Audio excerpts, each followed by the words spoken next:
Welcome to all in virtue physics classes. आज की class का टॉपिक है इंटरफ्रेंस। यूनिट फर्स्ट में हम सबसे पहले इंटरफ्रेंस सीरीज को कंप्लीट करेंगे।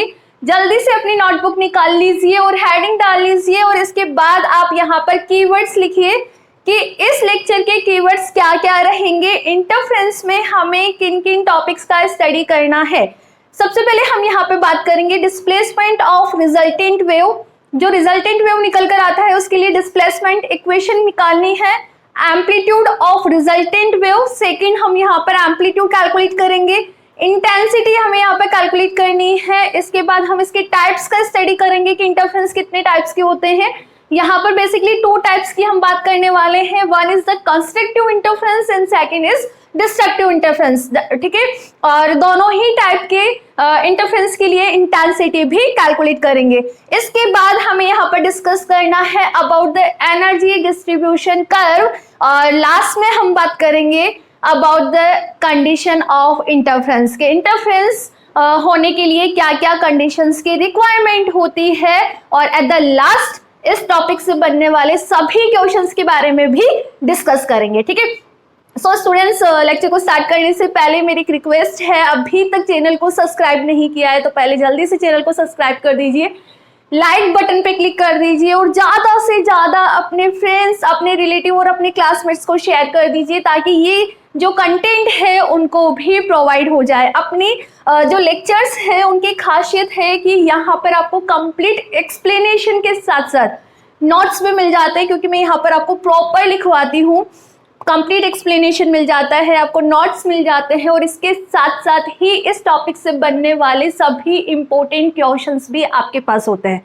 ठीक है, तो बिना कुछ देरी किए हुए जल्दी से फॉरवर्ड कर दो और कमेंट कर दिया करो। कहाँ रहते हो आजकल आप लोगों का रिस्पॉन्स ही नहीं आता है। कमेंट सेक्शन में कमेंट तो डाल दिया करो कि कैसा लग रहा है आपको क्लासेस अटेंड करके, कैसी जा रही है आपकी क्लासेस, कुछ इम्प्रूव करना है तो डेफिनेटली हम यहाँ पर इम्प्रूव करेंगे। ठीक है, एक कनेक्टिविटी बनी रहती है, कमेंट से कनेक्टिविटी बनी रहती है। ठीक है, तो ये कनेक्शन मत छोड़ो। ऑनलाइन क्लासेस में भी हम ऑफलाइन क्लासेस जैसा ही यहाँ पर फील लेते हैं। ठीक है, सो ज्यादा बात नहीं करते हैं, सबसे पहले हम इंटरफ्रेंस की बात करते हैं। मैं थोड़ा बहुत इसका इंट्रो दे दूं।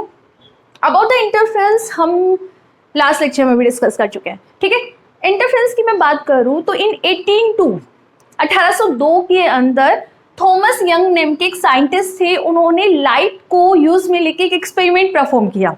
ठीक है, वहां से इंटरफ्रेंस का रिजल्ट निकल कर आया और क्या बताया कि इंटरफ्रेंस एक ऐसा फिनोमेना है जहां पर दो या दो से ज्यादा वेव जिनका एम्पलीट्यूड और फ्रीक्वेंसी सेम है और यदि वो सेम डायरेक्शन के अंदर ट्रेवल कर रही है तो सुपरपोज होकर एक रिजल्टेंट वेव बनाती है जिसका एम्पलीट्यूड कुछ पॉइंट्स पे ज्यादा होता है और कुछ पॉइंट्स पे कम होता है। इस फिनोमेना को ही हम यहाँ पर इंटरफ्रेंस बोलते हैं। आई रिपीट अगेन, इन 1802 थॉमस यंग ने एक लाइट के लिए एक्सपेरिमेंट परफॉर्म किया और बताया कि दो या दो से ज्यादा वेव, कंडीशन क्या है, दो या दो से ज्यादा वेव जिनकी एम्पलीट्यूड और फ्रीक्वेंसी सेम होती है और सेम ही डायरेक्शन के अंदर ट्रेवल करती है तो सुपरपोज होकर एक रिजल्टेंट वेव बनाती है। उस रिजल्टेंट वेव का एम्पलीट्यूड कुछ पॉइंट्स पे ज्यादा होता है और कुछ पॉइंट्स पे कम होता है। इस फिनोमेना को हम यहाँ पर नाम देते हैं इंटरफ्रेंस। बेटा मैं डेली लाइफ के एग्जांपल्स की बात करूँ तो क्या कुछ पता है आपको इंटरफ्रेंस का? Like that the simplest example is water के अंदर कभी आपने ऑयल की बूंदें गिरी हुई देखी है? और जब वाटर के ऊपर 3 या 4 ऑयल की बूंद, अब खुद करके देखना, वाटर के ऊपर जब 3 या 4 बूंद ऑयल की हम गिरा देते हैं तो आप अच्छे से नोटिस करना, वो जो ऑयल की बूंदें होती है वहां पर आपको कलरफुल कुछ दिखाई देता है। वो कलरफुल है क्या? Due to reflection of light. आपको वहां पर ड्यू टू द इंटरफ्रेंस, वो एक इंटरफ्रेंस फिनोमेना हो रहा है वहां पे, दैट्स वाई आपको वो जो वाटर के ऊपर ऑयल की बूंद है वो आपको कलरफुल दिखाई देती है। इसके साथ साथ ही साबुन के बबल्स, शॉप बबल्स देखे ना आपको, साबुन के जो बुलबुले रहते हैं, ठीक है, या फिर हम बात करें साबुन की बहुत पतली सी लेयर होती है जैसे हम बुलबुला ही बोलते हैं। ठीक है, बबल्स, लाइक बबल्स, तो आपने कहीं ना कहीं उनको भी नोटिस करा होगा। मेनी टाइम वो भी आपको हल्का सा कलरफुल दिखाई देते हैं, उसमें हल्का सा आपको कलर दिखाई देता है, लाइटिंग दिखाई देती है। वो फिनोमेना भी क्या है? वो भी इंटरफ्रेंस ही है। तो इस तरह से इंटरफ्रेंस अपने डेली लाइफ में बहुत सारे एग्जाम्पल है जिनको रिलेट करता है। लाइक दैट साबुन के जो बबल्स होते हैं उसके आसपास हमें कलरफुल लाइट दिखाई देती है, this is due to interference. और इसके साथ साथ ही वाटर के अंदर 3 या 4 बूंद जो ऑयल की गिरी हुई रहती है तो वो जो ऑयल की बूंद है उसकी चारों तरफ, उस ऑयल की बूंद की सराउंडिंग, ठीक है, उस ऑयल की बूंद में भी हमें वहां पे कलरफुल लाइट्स दिखाई देती है। This is also due to interference. ठीक है, बात पकड़ आई? चलो लिखो अब इसको। सबसे पहले हम इंट्रो की बात करें तो 1802 Thomas young performed in experiment on the interference of light.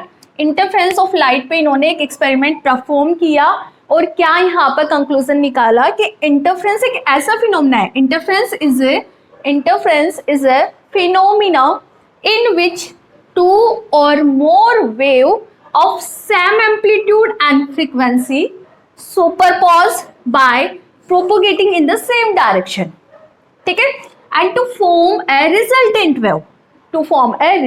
wave of greater amplitude and at greater amplitude at some points and minimum amplitude या फिर lower amplitude at the some points. बेटा मैं wave को introduce करूं तो do you know, आप इस तरह से वेव को रिप्रेजेंट करते हो। ये वाले जो पॉइंट होते हैं इस पे आप क्या बोलते हो कि एम्पलीट्यूड क्या है, मैक्सिमम है। इन वाले पॉइंट्स पे क्या बोलते हो कि एम्पलीट्यूड क्या है, मिनिमम है। ठीक है, इन पॉइंट्स को आप क्या बोलते हो, क्रस्ट। ठीक है, और इसको आप क्या बोलते हो, ट्रॉफ बोलते हो ना, इसको क्या बोलते हो, ट्रॉफ बोलते हो। ठीक है, ठीक है, तो मैक्सिमम एम्पलीट्यूड वाले पॉइंट्स को तो आपने क्रस्ट बोला है और लोअर जो मिनिमम एम्पलीट्यूड वाले पॉइंट्स होते हैं उन्हें हम क्या बोलते हैं, यहाँ पे ट्रॉफ बोलते हैं। This is a normal representation of wave. जब ये दो या दो से ज्यादा, देखो मैंने डायग्राम में बनाया, यहाँ तक तो हमने बात कर ली, and this phenomena is called interference. ठीक है, यहाँ पे मेरे पास टू वेव्स है, the first wave is this and second wave is this. दोनों वेव का एम्पलीट्यूड एंड फ्रिक्वेंसी सेम होना चाहिए, सेम डायरेक्शन के अंदर प्रोपोगेशन होना चाहिए, तो रिजल्टेंट वेव हमें सुपरपोज, इन दोनों वेव के सुपरपोज से एक रिजल्टेंट वेव मिलता है जिसमें एम्पलीट्यूड ग्रेटर या फिर लोअर हो जाता है, कुछ पॉइंट्स पे ज्यादा और कुछ पॉइंट्स पे हमें कम फाइंड आउट होता है। ठीक है, तो if we consider this is the first wave and this is the second wave, okay, जब ये दोनों वेव ट्रेवल करते हुए सुपरपोज होती है, दोनों वेव ट्रेवल करते हुए सुपरपोज होती है, by the superposition, by the superpose हमें एक रिजल्टेंट वेव मिलता है। क्या मिलता है हमें, रिजल्टेंट वेव मिलता है। ठीक है, इस रिजल्टेंट वेव का जो एम्पलीट्यूड है वो इन दोनों वेव्स के सम के बराबर, it mean you represent here like that.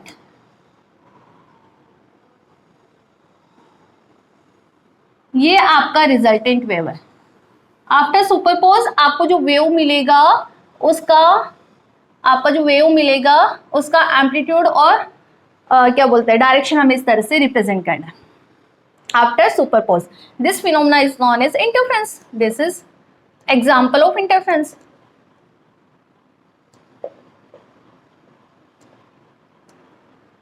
That is clear, and this is resultant wave. लिख लो बेटा आप, this is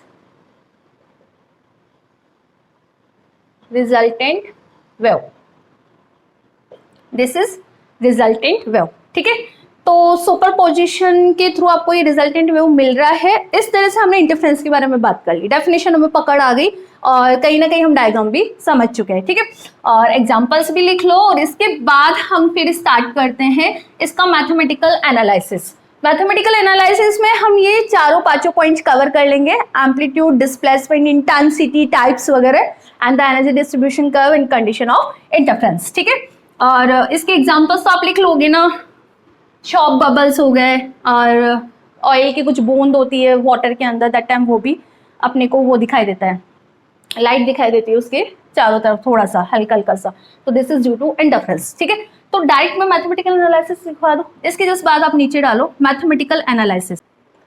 so now mathematical analysis की बात करते हैं। मैथमेटिकल एनालिसिस के पहले आप एक बार थोड़ा सा एक्सपेरिमेंट को समझो।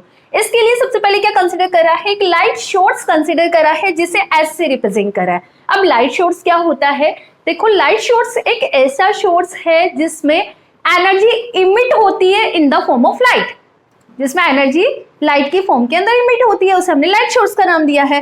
तो सबसे पहले हमने एक एस लाइट सोर्स कंसीडर करा जिससे लाइट एनर्जी की फॉर्म में, एनर्जी लाइट की फॉर्म के अंदर इमिट हो रही है। ये लाइट पास हो रही है ए और बी। अब ये ए और बी यहाँ पर क्या है, ए और बी है pin holes, narrow pin holes, जो कि इक्वल डिस्टेंस पे सिचुएटेड है फ्रॉम द सोर्स। अब ये क्यों यूज में लिया है, देखो पिन होल्स किसकी तरह बिहेव करते हैं, यहाँ पर कोहेरेंट सोर्स की तरह बिहेव करते हैं। कोहेरेंट सोर्स ऐसे सोर्स होते हैं जिनसे लाइट जो इमिट होती है उनका फेज डिफरेंस, क्या बोल रहा हूं मैं, कोहेरेंट सोर्स से जो लाइट इमिट होती है उनका फेज डिफरेंस कांस्टेंट होता है। और इंटरफेरेंस के लिए बहुत बड़ी कंडीशन नहीं है, इंटरफेरेंस फिनोमिना होने के लिए फेज डिफरेंस कांस्टेंट होना चाहिए। दैट्स वाई हमने यहाँ पे दो पिन होल्स यूज में ले लिए। तो ये जो लाइट जैसे ही पिन होल से निकलेगी तो ये ए और बी किसकी तरह बिहेव करेंगे, कोहेरेंट लेंस, कोहेरेंट सोर्स की तरह बिहेव करेंगे। कोहेरेंट सोर्स से मतलब इन दोनों से जैसे लाइट इमिट होगी तो उसका जो फेज है वो कांस्टेंट रहेगा। ठीक है, तो लाइट ए और बी दो पिन होल से, नेरो पिन होल से जैसे ही यहाँ से लाइट क्या बोलते हैं इमिट होती है, ये लाइट इमिट होकर सुपरपोज होती है और उसको हमने स्क्रीन पर रिकॉर्ड करा है और इस पॉइंट को हमने पी पॉइंट बोला है जहां पर रिजल्टेंट वेव सुपरपोज होकर बनती है। इस रिजल्टेंट वेव के लिए डिस्प्लेसमेंट इक्वेशन निकालना है, इंटेंसिटी एम्पलीट्यूड हमें यहाँ पर कैलकुलेट करना है। ठीक है, तो आपको इसको लिखना कैसे है, लेटेस्ट कंसिडर है लाइट सोर्स। अब लाइट सोर्स मैंने डिफाइन भी करा है, क्या होता है, as source which emit energy in the form of light. Emitting wave of wavelength lambda, emitting wave of wavelength lambda, and there are two narrow pinholes. बहुत छोटे छोटे होल्स है, two narrow pinholes are at equidistance from S, S से equidistance पर है, and they act as coherent source. Coherent source को भी मैंने यहाँ पे डिफाइन करा है, that source in which phase difference between emitted rays is constant. जो इमिटेड रेज होती है उनका फेज डिफरेंस कांस्टेंट बना रहता है एंड ये कांस्टेंट होना जरूरी है for the interference. That's why we use here A and B two pinholes. ठीक है, and these sources show emission of wave and superpose at point P on screen. Screen पे ये superpose हो जाती है।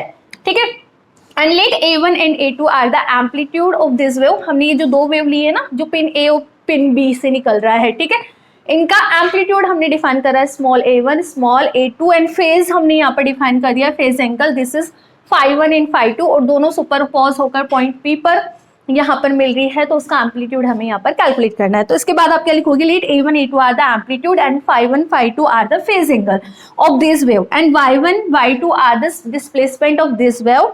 सो the displacement of first wave, ये हमने एक बेसिक वेव इक्वेशन लिखा है कि जो फर्स्ट वेव है उसका डिस्प्लेसमेंट इक्वेशन y1 कितना आएगा, a1 sin omega t minus के x1 प्लस φ1। के यहाँ पे प्रोपोगेशन वेव वेक्टर होता है, ठीक है, और φ1 तो फेज एंगल है, अंडरस्टूड है, और x1 यहाँ पे वेव 1 का डिस्प्लेसमेंट शो कर रहा है। सेकेंड वेव के लिए सिमिलरली हमें लिखना है y2 equal to a2 sin omega t minus, frequency same होनी चाहिए, देखो ओमेगा ओमेगा सेम है, माइनस के और सेम डायरेक्शन के अंदर प्रोपोगेशन होता है इनका, sign omega T minus k x2 plus φ2। So now resultant wave का एम्पलीट्यूड क्या होगा, नाउ ऊपर लिखती हूँ मैं, नीचे दिखाई नहीं देगा ना।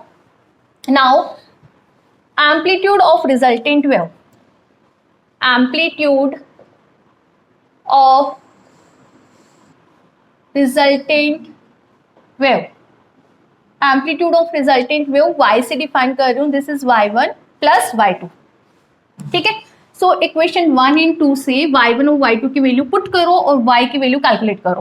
पुट करो a1 sine omega T minus का kx plus φ1 plus plus erase कर दो plus a2 sine omega T minus k, यहाँ पे बेटा x1 लिखना for first wave and x2 plus φ2। ठीक है, क्या मैं इसको मॉडिफाइड करके इस तरह से लिखती हूँ, a sine 1 sine omega T minus minus, देखना अच्छे से, के x1, बेटा मैंने यहाँ माइनस कॉमन लिया तो अंदर क्या आएगा माइनस ना, लिख सकती हूँ ना बेटा। नेक्स्ट देखो प्लस a2, मैथमेटिकल है तो सिंपल से मैथमेटिकल है, a2 साइन, सेम वही प्रोसेस में यहाँ कर ओमेगा टी माइनस, यदि मैं कॉमन लूंगी बेटा तो के x2 माइनस φ2। के यहाँ पर स्मॉल के है which is a propagation wave vector, क्या है propagation wave vector. So now देखो आपका ये क्या बन रहा है expression, sine a minus B क्या होता है, sine a cos b minus cos a sine b होता है, ये बेसिक फॉर्मूला है। तो क्या मैं ये अप्लाई कर दूं दोनों जगह, कर सकती हूँ मैं apply. So now we apply this identity, यदि मैं ये आइडेंटिटी अप्लाई करूंगी तो a1 साइन ओमेगा टी कोस के x1 माइनस फाई वन, इस पे अप्लाई करो पहले, ठीक है। और a1 ये रहा आपका आगे, माइनस कोस a मतलब कोस omega T sine k x1 minus phi one. Same यही प्रोसेस हमें अप्लाई करना है ऑन दिस फैक्टर, तो प्लस a2। अब देखो बेटा साइन a माइनस बी है तो again sine a cos b cos के, बच्चा यहाँ पे 2 है, ठीक है, के x2 माइनस का phi 2 minus cos omega T sine k x2 minus का फाई 2, ठीक है। इस तरह से हमने इसको सिंप्लीफाई करा।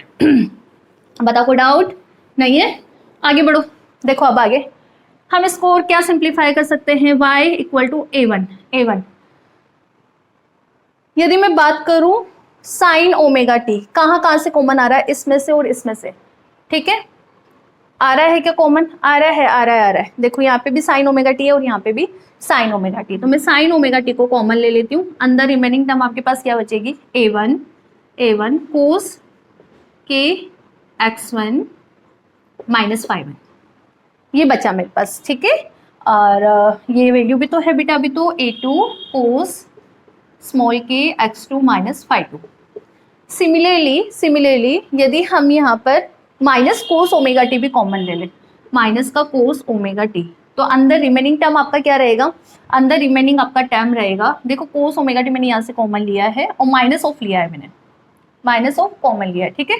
तो रिमेनिंग टर्म आपका क्या रहेगा, a1 sign k x1 minus phi one, ठीक है बेटा।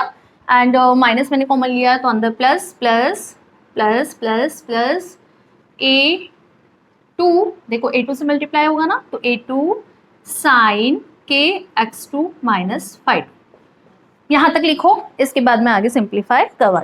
देखो अब in this equation if we consider this term, now if we consider, देखना अब अच्छे से एक बार, if we consider ये जो टर्म है ब्रैकेट वाला टर्म a1 कोस के x1 minus phi one plus a2 cos k x2 minus phi 2, this is equal to r cos theta.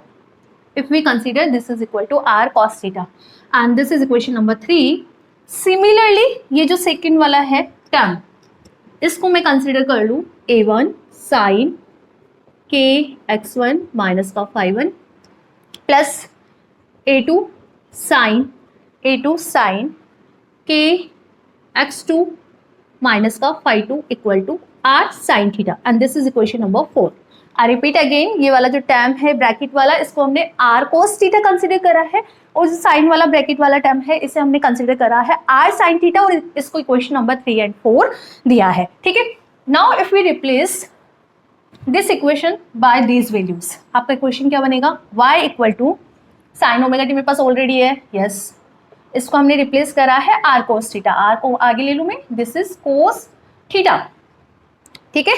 तो लिख लेते हैं इसको, आगे देखो माइनस r कोस ओमेगा टी ऑलरेडी है और हमने साइन थीटा उसको कंसिडर करा है, तो बेटा आपका इक्वेशन ये बन रहा है। और ये इक्वेशन में r यदि मैं कॉमन ले लूँ तो आपका इक्वेशन क्या बन रहा है, sign omega T cos theta minus cos omega T sine theta. बन रहा है नहीं बन रहा, बन रहा है ना। क्या ये again sine a minus B का फॉर्मूला बन रहा है, क्या बन रहा है ना, sine A cos B minus cos A sine B. तो क्या मैं इसको लिख सकती हूँ y equal to R sine omega T minus theta, लिख सकती हूँ। और ये इक्वेशन ही किस चीज को रिप्रेजेंट कर रही है, डिस्प्लेसमेंट ऑफ रिजल्टेंट वेव, जो कि हमारा फर्स्ट टारगेट था, ठीक है। दिस इक्वेशन नंबर 4 दो, ठीक है, this is displacement of resultant wave, ये जो रिजल्टेंट वेव है उसका डिस्प्लेसमेंट हमारे पास कैलकुलेट होकर आ गया। सो नाउ अब हमें एम्पलीट्यूड कैलकुलेट करना है, तो एम्पलीट्यूड ऑफ रिजल्टेंट वेव, जो रिजल्टेंट वेव आ रही है उसका एम्पलीट्यूड क्या होगा। उसके लिए हमें क्या करना है बेटा, ये जो इक्वेशन नंबर आपका 3 और 4 है इसका स्क्वायर करके ऐड करना है। क्यों? बिकॉज हियर ये जो कैपिटल आर है हियर, इसे मैं मेंशन करूँ हियर, कैपिटल आर यहाँ पर क्या है बेटा, amplitude of resultant wave, amplitude of resultant wave. अब मुझे आर कैलकुलेट करना है, रिजल्टेंट वेव का एम्पलीट्यूड मतलब मुझे आर कैलकुलेट करना है। तो कैसे कैलकुलेट करूं, देखो आर यहाँ पर, आर यहाँ पे, तो मैं इन दोनों का स्क्वायर करके ऐड कर दूं तो sign square plus cos square 1 हो जाएगा। तो यहाँ पे मेरे पास आर स्क्वायर की वैल्यू आ जाएगी। ठीक है, तो क्यों ना हम इसी ट्रिक को यहाँ अप्लाई करें। तो for this we do square of equation 3 and equation 4 and then adding both, दोनों इक्वेशन का हमें स्क्वायर करके ऐड करना है। तो कर दो, स्क्वायर करोगे हम आर एच साइड को लिख लेते हैं पहले, R square cos square theta, add करना है तो मैं ऐड भी कर देती हूँ R square sine square theta. यहाँ तक कोई डाउट? ठीक है, अब आगे देखो, ये जो फर्स्ट टर्म है आप इसका स्क्वायर करोगे तो a1 कोस के x1 minus 5 plus a2 cos k x2 minus 5 का square plus a1 sign k x1 minus 5 plus a2 sign k x2 minus 5 का स्क्वायर।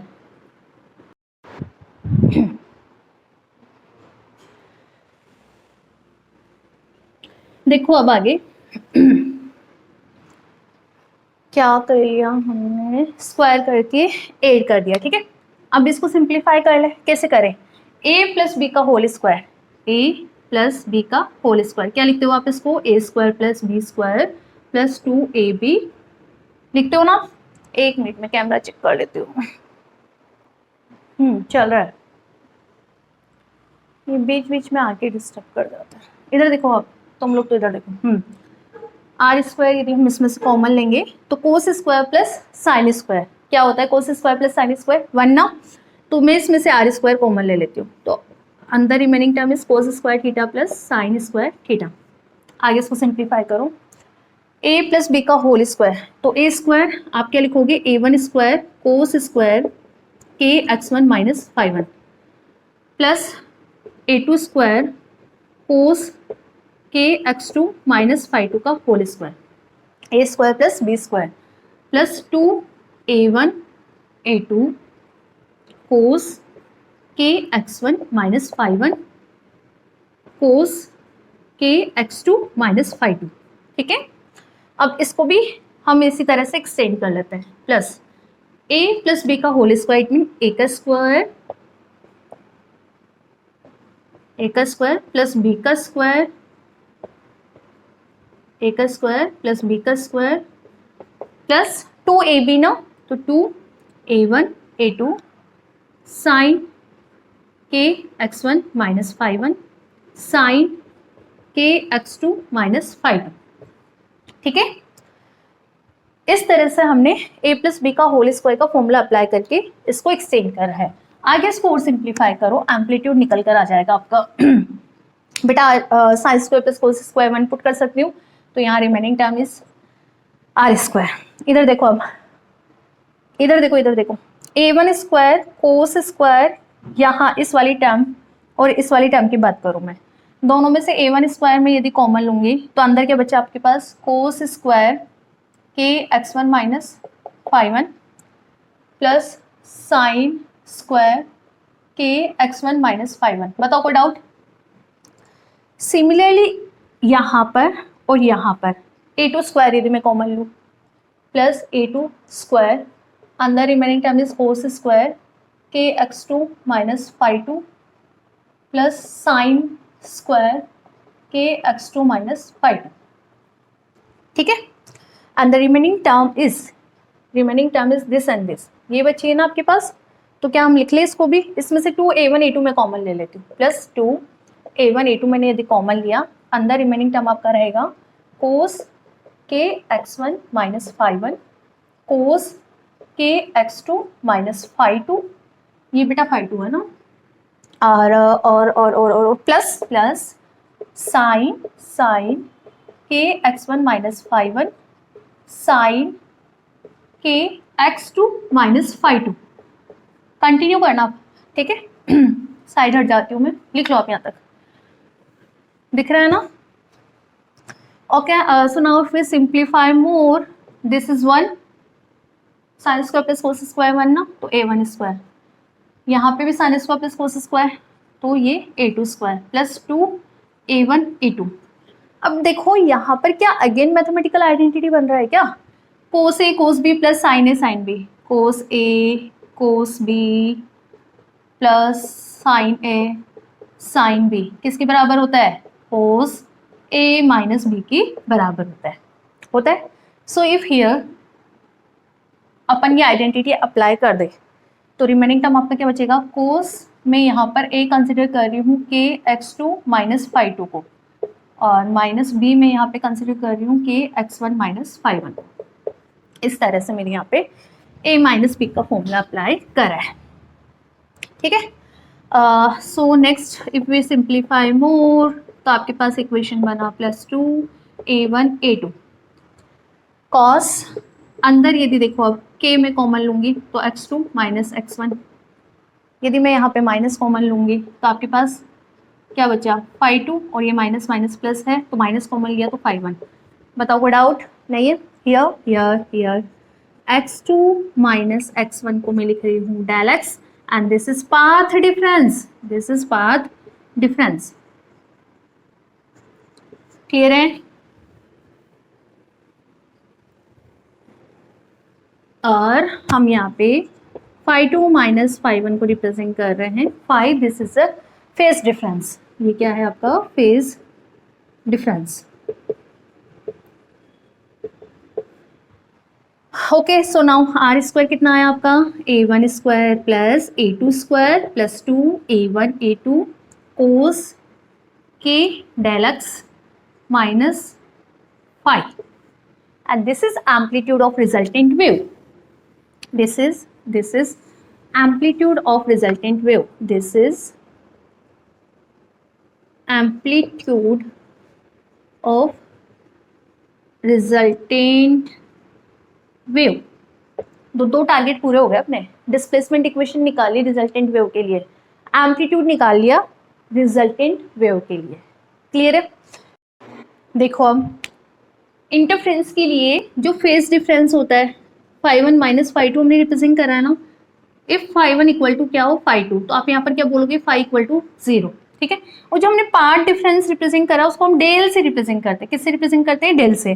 तो बेटा आपका इक्वेशन क्या बनेगा? R square equal to a1 square plus a2 square plus 2 a1 a2 cos of K del, ठीक है। इस equation को आप हैशटैग दो, एंड डेल यहाँ पर क्या है? Path difference. And according to path difference यहाँ पर हमें इंटरफ्रेंस के 2 टाइप का स्टडी करना है। According to path difference there are 2 types of interference, ठीक है। देखो अब क्या क्या है। द फर्स्ट टाइप है आपका कंस्ट्रक्टिव इंटरफ्रेंस। क्या है बेटा? Constructive interference. कंस्ट्रक्टिव इंटरफ्रेंस कब होता है? सुनना, कंस्ट्रक्टिव इंटरफ्रेंस के लिए क्या कंडीशन होती है? जो पाथ डिफरेंस है जिसे हमने यहाँ पर डेल से रिप्रेजेंट करा है, पाथ डिफरेंस है जो डेल से रिप्रेजेंट करा है which is x2 minus x1, वो कितना होता है? N lambda. कितना होता है? N lambda. तो बेटा मैं यहाँ बात करूँ कोस के डेल की, आप इसको क्या लिखोगे? कोस के, आप इसकी वैल्यू पुट करोगे ना पार्ट डिफरेंस की, विच इज एन लेमडा, और के यहाँ पर क्या होता है? 2 पाई बाय लेमडा। तो फिर पुट कोस के del equal to cos 2 pi by lambda, it's multiply by n lambda. तो आप यहाँ से क्या बोलोगे कि this is equal to cos 2 n pi. बताओ कोई डाउट? नहीं है ना, ठीक है आगे बढ़े।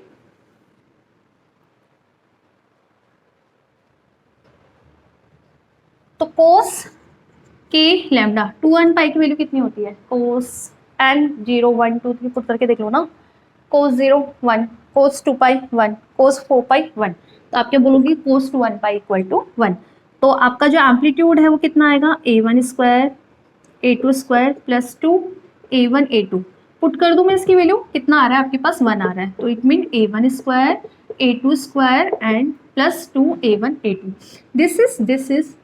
This is amplitude of constructive interference. This is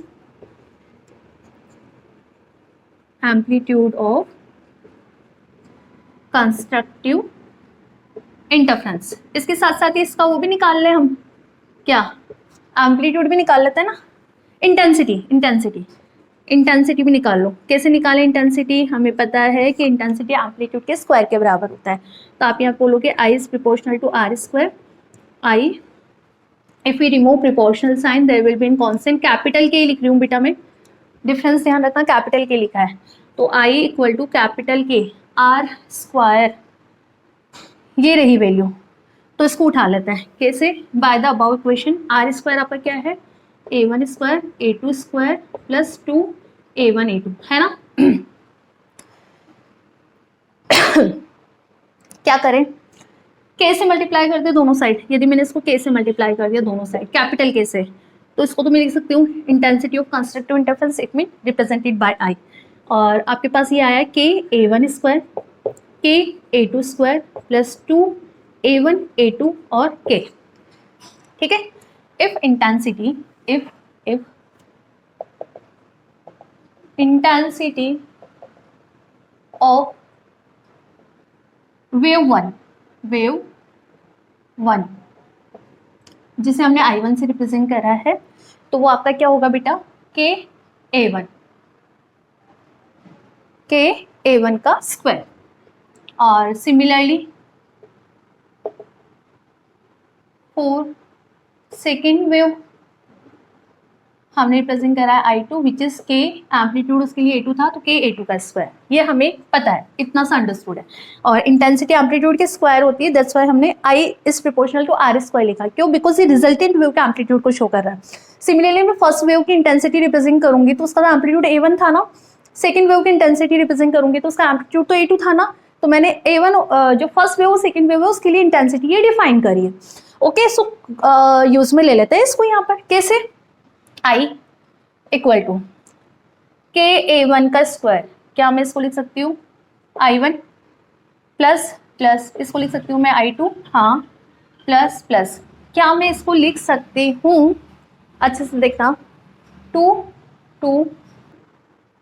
under root of I मेरे पास यहाँ पर क्या होगा, अंडर रूट ऑफ I मेरे पास होगा अंडर रूट ऑफ K, है ना, तो आप यहाँ पे बेटा इसको इसे लिखो, अंडर रूट ऑफ I होगा यहाँ पे A1 का square under root of K and under root of A2 का स्क्वायर और under root of K।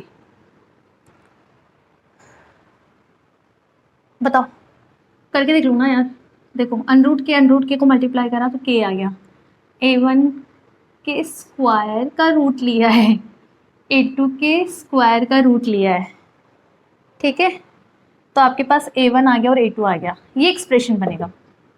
Got it. Now फिर simplify more, I1 plus I2 plus 2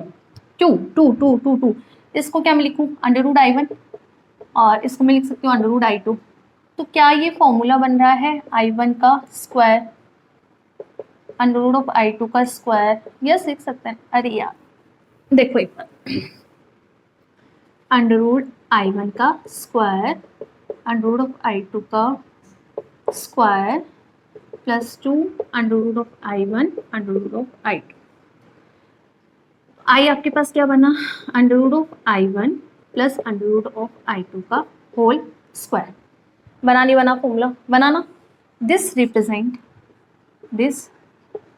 represent intensity of constructive interference. आगे इसको और सॉल्व करते हैं, constructive interference आगे इसको सिंप्लीफाई कर लेते हैं हम। देखो अब if intensity of both wave is same, तो आप यहाँ पे क्या बोलोगे बेटा, I1 equal to I2 equal to, जिसे मैं I नोट से रिप्रेजेंट कर, तो I आपके पास कितना आया, इसको मैं क्या लिखूं, I नोट प्लस इसको भी क्या लिखूंगी, I नोट का होल स्क्वायर, तो ये क्या बचा आपके पास, क्या बना आपका 2 I नोट का स्क्वायर। ठीक है, एक I नोट कितना मिलके बना 2 I नोट, इसका स्क्वायर करूंगी तो 4 I note, and this is I max, ये क्या है आपका maximum intensity, and this is condition of constructive interference, this is condition of constructive interference, लिख लो जल्दी से, this is condition of constructive interference. Now destructive भी कर लेते हैं, ये भी इसके नीचे दिख रहा है ना आपको, एक मिनट मार्कर चेंज कर लेते हो। 4 डिस्ट्रक्टिव इंटरफेरेंस आप डालो इसमें, चलो ऊपर ही डाल देते हो, दिखेगा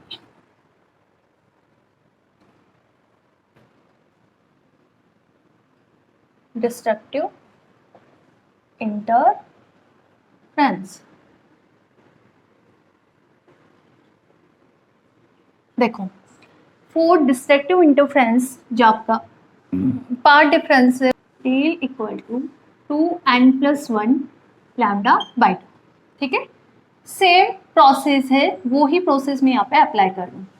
डेल की वैल्यू पुट करो 2n+1 लैम्डा बाई 2 मल्टीपल के की वैल्यू में क्या पुट करूँ 2 पाई बाय लैम्डा, तो कोस डेल के आपके पास आ रहा है कोस 2n+1, 2 से 2 कैंसिल, लैम्डा से lambda cancel, 2n+1 pi, n equal to 0 1 2 3 put करके देखोगे तो आपके पास कोस पाई कोस 3 पाई ओड वैल्यूज आ रही है, और इसकी वैल्यू कितनी होती है -1, तो आपके पास एम्पलीट्यूड कितना आ रहा है a1 square plus a2 square plus 2 a1 a2 कोस डेल के, ये होता है ना, तो पुट कर देते हैं वैल्यू, तो r square equal to a1 square a2 square minus का 2 a1 a2।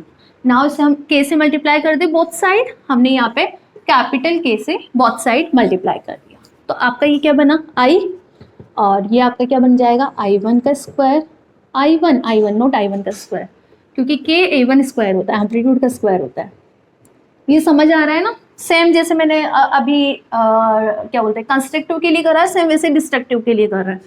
2 यहाँ पर आपका क्या होगा कि इसका लिख सकते हो ना आप √A1 का square, it mean this is √I1 √I2, same वही प्रोसेस है, आ जाएगा, आप करना खुद से आ जाएगा, ठीक है। एंड मैं इसको क्या लिख सकती हूँ √I1 स्क्वायर प्लस √I2 का स्क्वायर माइनस का 2 √I1 √I2, so we can say I equal to √I1 minus √I2 का स्क्वायर, ठीक है। और again if intensity of both wave is equal, I1 equal to I2 equal to I naught, तो आपके पास I कितना आ रहा है 0, और this is minimum intensity, this is minimum intensity, ठीक है। And this case this is known as destructive interference, clear है। तो दिस इज डिस्ट्रक्टिव, अरे यार यहाँ पे मीनिंग सही करो, यहाँ पे तो सही लिखिए क्या पन्ने, हाँ। सो इस तरह से इंटरफेरेंस हो गया, एम्पलीट्यूड निकाल लिया, डिस्प्लेसमेंट निकाल लिया, और इसके हमने टाइप्स कैलकुलेट कर लिए, दोनों निकाल लिए। सो नाउ अब हम एनर्जी डिस्ट्रीब्यूशन कर्व का स्टडी कर लेते हैं, और इसके बाद कंडीशंस का भी डिस्कस कर लेते हैं, conditions of interference. So now अब एनर्जी डिस्ट्रीब्यूशन कर्व देख लेते हैं। अभी हमने कंस्ट्रक्टिव और डिस्ट्रक्टिव दोनों टाइप के इंटरफेरेंसेस पढ़े ना, वहाँ पे आपने इंटेंसिटी का क्या रिजल्ट देखा, कंस्ट्रक्टिव इंटरफ्रेंस में जो आपका इंटेंसिटी निकल कर आता है which is the maximum intensity, और डिस्ट्रक्टिव इंटरफ्रेंस में जो इंटेंसिटी निकल कर आ रहा है मिनिमम इंटेंसिटी निकल कर आ रहा है, ठीक है। तो जहाँ पे कंस्ट्रक्टिव इंटरफ्रेंस है वहाँ पे हमें ब्राइट स्पॉट्स दिखाई देते हैं। जब हमने सुपरपोज वेव को पर्दे पर लगाया था ना, कि स्क्रीन लगाया था, उस स्क्रीन पे उसको कलेक्ट करा, तो इंटरफ्रेंस पैटर्न के अंदर जहाँ पर ब्राइट स्पॉट्स आते हैं वहां पर आप क्या बोलोगे कि जो एम्पलीट्यूड है मैक्सिमम, मतलब मैक्सिमम इंटेंसिटी है, ठीक है। और जहाँ पे डार्क स्पॉट्स आते हैं वहाँ पे मिनिमम इंटेंसिटी है। तो ब्राइट स्पॉट्स वहाँ पे कंस्ट्रक्टिव इंटरफ्रेंस को शो करते हैं, और जो डार्क स्पॉट्स है जहाँ पे इंटेंसिटी 0 है वो डिस्ट्रक्टिव इंटरफ्रेंस को शो करता है। ओके, तो अब हम बात करें एनर्जी डिस्ट्रीब्यूशन कर्व की। यहाँ पर हमने कर्व ड्रॉ करा है। कर्व यदि हम ड्रॉ करें तो हमारे पास इस तरह से कर्व बनकर आता है। कैसे, देखो याद है आपको 2n पाई पे आपका कंस्ट्रक्टिव इंटरफ्रेंस था, तो 0, 2 पाई, 4 पाई, यहाँ पर आपको इंटेंसिटी मैक्सिमम फाइंड आउट होती है, ठीक है। इसके बाद हमने देखा कि 2n + 1 पाई पे आपको 0 इंटेंसिटी फाइंड आउट होता है, मतलब पाई, 3 पाई, 5 पाई और नंबर्स पे हमें इंटेंसिटी 0 फाइंड आउट हो रहा है। तो आपका कर्व इस तरह से बन रहा है, ठीक है। ये जो कर्व है ये कंजर्वेशन ऑफ एनर्जी को फॉलो करता है। किसको फॉलो करता है? Conservation of energy. Conservation of energy क्या बोलता है कि जो एनर्जी है वो डिस्ट्रॉय नहीं होती है, one form to another form में ट्रांसफर हो जाती है। वो ही प्रोसेस यहाँ पर है बेटा। यदि हम इंटरफेरेंस की बात करें तो this phenomena is also follow the law of conservation of energy. यहाँ पर भी एनर्जी जो लाइट्स है वो डिस्ट्रॉय नहीं हो रही है, वो एक पॉइंट से दूसरे पॉइंट पे केवल ट्रांसफर हो रही है। तो आप क्या बोलोगे कि जो इंटरफेरेंस फिनोमेना है वो कंजर्वेशन ऑफ एनर्जी को फॉलो करता है। तो इसके लिए आपको एक तो ये डायग्राम बनाना है और इसके बाद ये थ्योरी लिखनी है। From the results it is found that at the bright points, या फिर बात करें maximum intensity, and at the dark point it is 0। According to the law of conservation of energy, the energy can't be destroyed. Energy को हम destroy नहीं कर सकते। Here also the energy is not destroyed. यहाँ पर भी energy destroyed नहीं हो रही है, but only transfer from the point of the minimum intensity of light to maximum intensity of light. केवल यहाँ पर जो लाइट है वो ट्रांसफर हो रही है minimum point two maximum point, destroy नहीं हो रही है। So the points of maximum intensity. So therefore the formation of interference fringes is according to law of conservation of energy. या फिर we can say the interference is also follow the law of conservation of energy. ठीक है, तो इस तरह से energy distribution curve अपना complete हो गया। इसके बाद हम डिस्कस कर लेते हैं the necessary condition of interference. आप इसको लिख लो एक बार, इसके बाद मैं नेसेसरी कंडीशन ऑफ इंटरफेरेंस आपको लिखवा देती हूँ। ओके, सो कंडीशंस की हम बात कर लेते हैं कि इंटरफेरेंस होने के लिए क्या क्या कंडीशन कंपल्सरी है या मस्ट है। तो फर्स्ट कंडीशन इज आप जो शॉर्ट्स यूज में ले रहे हो वो कोहेरेंट होने चाहिए। दैट्स व्हाई आपको याद हो तो जब हमने ये एक्सपेरिमेंट सेटअप बनाया था तो 2 पिन होल्स ए और बी यूज में ली थी, they behave like is incoherent sources. तो first condition is sources of light must be coherent. Why? Because coherent sources के अंदर जो फेज डिफरेंस होता है वो कॉन्स्टेंट रहता है। And the second is the direction of propagation should be equal. जो दोनों वेव्स है उनका प्रोपोगेशन सेम होना चाहिए। And the third is the direction of polarization must be equal. And the fourth is the both incident wave have the same amplitude and the same frequency. दोनों के incident wave की frequency और amplitude दोनों क्या होना चाहिए? Same होना चाहिए, ठीक है। तो इस तरह से आज का लेक्चर कंप्लीट अपना इंटरफेरेंस पे बेसिस था, और आई थिंक इसमें से इंटरफेरेंसेस के लिए तो कुछ भी नहीं छूटा है। इंटरफेरेंस देख लिया, एक्सपेरिमेंट सेटअप देख लिया, रिजल्टेंट वेव का डिस्प्लेसमेंट निकाल लिया, एम्पलीट्यूड निकाल लिया, कंस्ट्रक्टिव डिस्ट्रक्टिव इंटरफेरेंस पढ़ लिया, उनके लिए इंटेंसिटी भी हमने कैलकुलेट कर ली, एनर्जी डिस्ट्रीब्यूशन कर्व भी हमने ड्रॉ कर दिया, और जो नेसेसरी कंडीशन है उसके बारे में भी हमने डिस्कस कर लिया। मिलते हैं नेक्स्ट लेक्चर में एक नए टॉपिक के साथ। थैंक